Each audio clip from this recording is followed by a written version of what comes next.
Hello दोस्तों, स्वागत है आप सबका मेरे चैनल मैगजोन पर। मैं आपका स्वागत करता हूं यहां पर। और आज हम लोग शुरू करेंगे अपने केमिस्ट्री के 16 का दम। वैसे तो 10 का दम था, लेकिन कई क्वेश्चंस हम लोग को अच्छे मिल जाते हैं तो हम लोग उसमें और ऐड कर लेते हैं। तो यहां पर हम लोग सॉल्व करेंगे लगभग 16 अच्छे सवाल।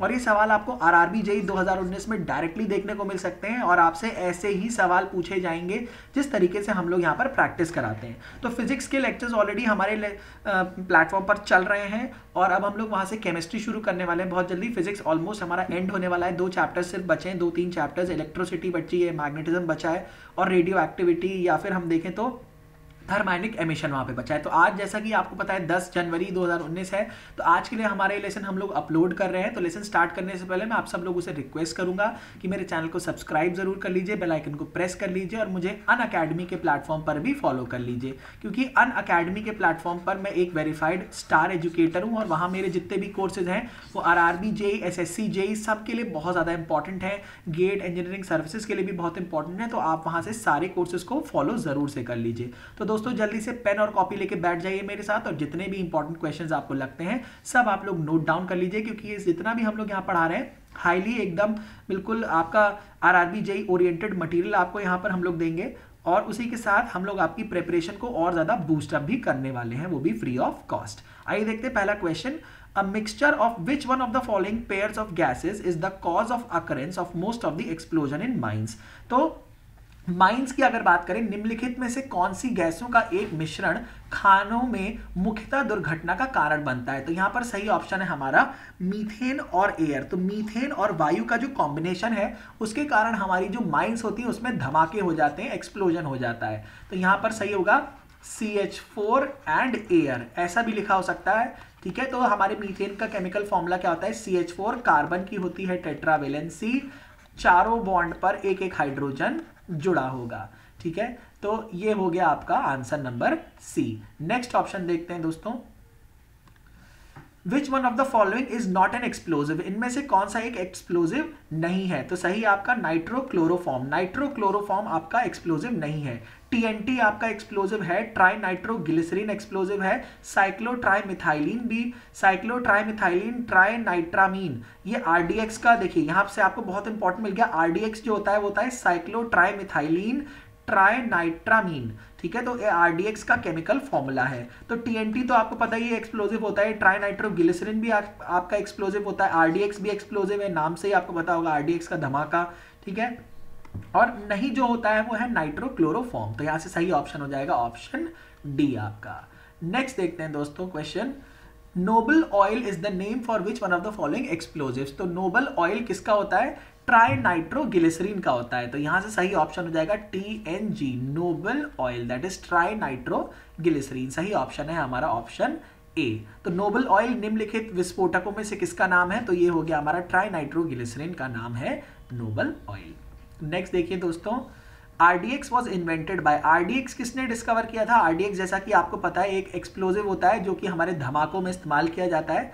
कई बार जैसे क्या होता है, माइंस को हमें ब्लास्ट कराना होता है, खोदना होता है, पहाड़ों पे ब्लास्ट कराना होता है, माइनिंग करनी होती है, तो वहां पर हम लोग ये सब एक्सप्लोजिव्स यूज करते हैं। तो यहाँ सही ऑप्शन हो जाएगा हेनिंग। हेनिंग ने डिस्कवर किया था हमारा RDX। तो RDX के जो खोजक हैं, जो खोजी हैं, वो हैं हमारे हेनिंग साहब। तो यहाँ से सही ऑप्शन है ऑप्शन डी। अल्फ्रेड नोबल के नाम पर ही हमारा नोबल पुरस्कार दिया जाता है। ये तो बहुत कॉमन चीज़ है, ये तो सबको पता होना चाहिए। और नोबल पुरस्कार अलग अलग फील्ड्स में दिया जाता है, साइंस में दिया जाता है, हमारा पीस में दिया जाता है, और बहुत सारी फील्ड्स हैं जिसमें हमारे नोबल पुरस्कार यहाँ पर दिया जाता है। नेक्स्ट क्वेश्चन देखते हैं। विच one of the following is another name for RDX? तो RDX का दूसरा नाम या एक दूसरा नाम भी जो है RDX का साइक्लोनाइट। साइक्लोनाइट है हमारे RDX का दूसरा नाम। तो यहाँ से सही ऑप्शन हो जाएगा साइक्लोनाइट। और RDX के खोजक कौन थे? अभी हमने देखा हेनिंग।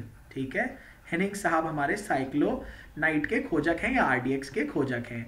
नेक्स्ट देखते हैं दोस्तों। Which one of the following is used as an explosive? Which one of the following is used as an explosive? Okay दोस्तों, तो देखिए इनमें से कौन सा एक एक्सप्लोजिव की तरह यूज करते हैं? पहला ऑप्शन है phosphorus trichloride, mercuric oxide, graphite और नाइट्रोग्लिसरीन। तो आपको पता है नाइट्रोग्लिसरीन जो है हमारा एक तरीके का एक्सप्लोसिव होने वाला है। तो नाइट्रोग्लिसरीन इज द एक्सप्लोजिव जो हमें एक धमाका करने के लिए यूज करेंगे। ठीक है, तो नेक्स्ट क्वेश्चन देखते हैं दोस्तों। यहां पर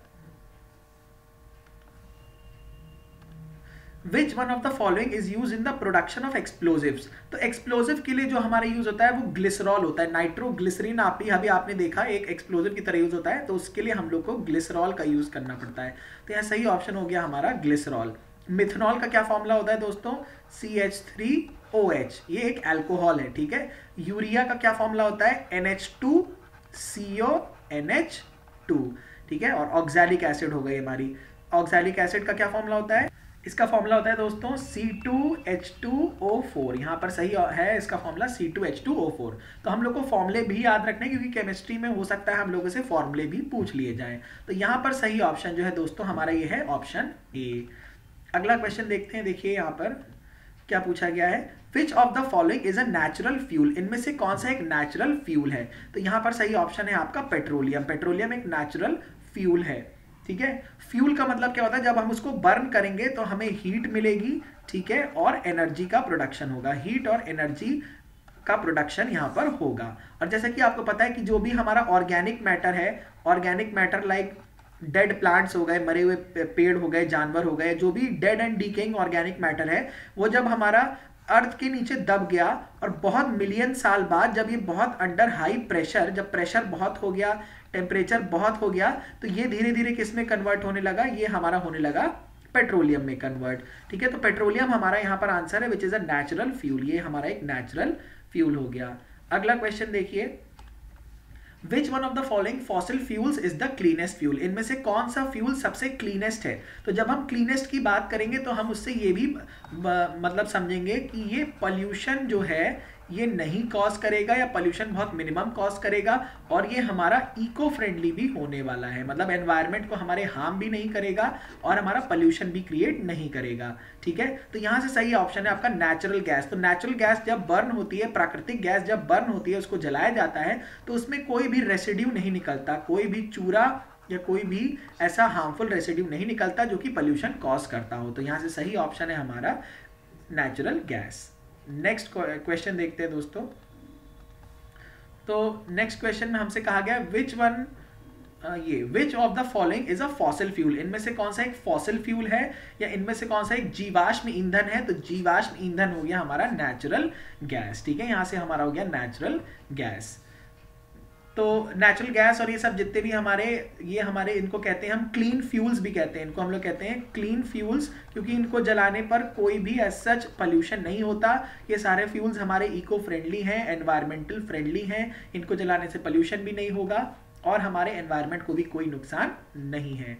अगला देखते हैं, octane number is the measure of quality. और दोस्तों ये मान लीजिए ये बहुत इंपॉर्टेंट क्वेश्चन है, ये आरआरबी जेईई में बिल्कुल पूछा जा सकता है। ऑक्टेन नंबर मेनली आपकी डीजल की गुणवत्ता का माप होता है, तो यहाँ पर डीजल की क्वालिटी नापने के लिए हम लोग ऑक्टेन नंबर यूज करते हैं। फिर एक होता है हमारा सिटेन नंबर, ठीक है, ये होता है सिटेन नंबर। तो सिटेन नंबर मेनली क्या बताता है, ये आपकी इंडिकेट करता है इग्निशन प्रॉपर्टीज की, जो आपकी डीजल की प्रॉपर्टीज हैं सिटेन के रिस्पेक्ट में, ठीक है। ये सिटेन के रिस्पेक्ट में आपकी फ्यूल या फिर डीजल जो आपका यूज कर रहे हैं उसकी इग्निशन प्रॉपर्टीज को कंपेयर करता है। तो ऑक्टेन नंबर मेनली आपका बताएगा डीजल की गुणवत्ता के बारे में। तो यहां पर ऑप्शन हो गया सही डीजल। ऑलराइट, नेक्स्ट क्वेश्चन देखिए दोस्तों, कुकिंग गैस इज मेनली। अब कुकिंग गैस मेनली क्या होती है, तो दोस्तों हमारे घरों में जो हम लोग सिलेंडर्स में भरी होती है वो हाई प्रेशर पे गैस को भरा जाता है, और वो होती है हमारी कुकिंग गैस। तो हाई प्रेशर पे हम लोग इसलिए भरते हैं क्योंकि उस छोटे से सिलेंडर में काफ़ी ज़्यादा अमाउंट ऑफ गैस आ जाती है, ठीक है। और आप सब लोग को पता है उसकी सब्सिडी भी मिलती है, ठीक है। सिलेंडर खरीदने पे शायद 800 रुपये या 850 रुपये का सिलेंडर, और उस पर 300, 350, 400 की लगभग सब्सिडी आपको मिल जाती है। तो यहाँ से सही ऑप्शन हो जाएगा आपका methane, that is CH4। Next question देखते हैं दोस्तों, बायोगैस मेनली कंसिस्ट ऑफ। देखिए आपकी जो बायोगैस है ये आपका एक तरीके से बायोफ्यूल है। बायोगैस आपका है एक तरीके से बायोफ्यूल, और बायोफ्यूल आपके वो होते हैं जिनको जलाने पर आपको हीट एनर्जी तो मिलेगी लेकिन कोई भी पॉल्यूशन नहीं होगा। तो यहाँ से आपको कोई भी पॉल्यूशन नहीं होगा और ये पॉल्यूशन फ्री फ्यूल है, ठीक है। बायोगैस मेनली क्या होती है, इसमें कार्बन डाइऑक्साइड एंड मीथेन होती है, ठीक है। तो बायोगैस मुख्य रूप से कौन सी होती है, कार्बन डाइऑक्साइड एंड मीथेन। तो सही ऑप्शन हो जाएगा ऑप्शन सी। तो अगर हम दोनों का परसेंटेज देखें तो यहाँ पर कार्बन डाइऑक्साइड लगभग होती है हमारी 20 से 50%, ठीक है, सॉरी 25 से 50% हमारी कार्बन डाइऑक्साइड होती है और मीथेन होती है 50 से लेके 75%। तो ये चीज़ हमें याद रखनी है। जो हमारा CO2 है वो लगभग 25 से 50% होने वाली है और हमारी जो मीथेन है वो लगभग 50 से 75% होने वाली है। तो ये आपका एक बहुत इंपॉर्टेंट क्वेश्चन बन जाता है। नेक्स्ट क्वेश्चन देखते हैं। यहाँ पर CNG इज, देखिए CNG का फुल फॉर्म होता है compressed natural gas. Natural gas को हाई प्रेशर पे कंप्रेस करके सिलेंडर्स में भर देते हैं।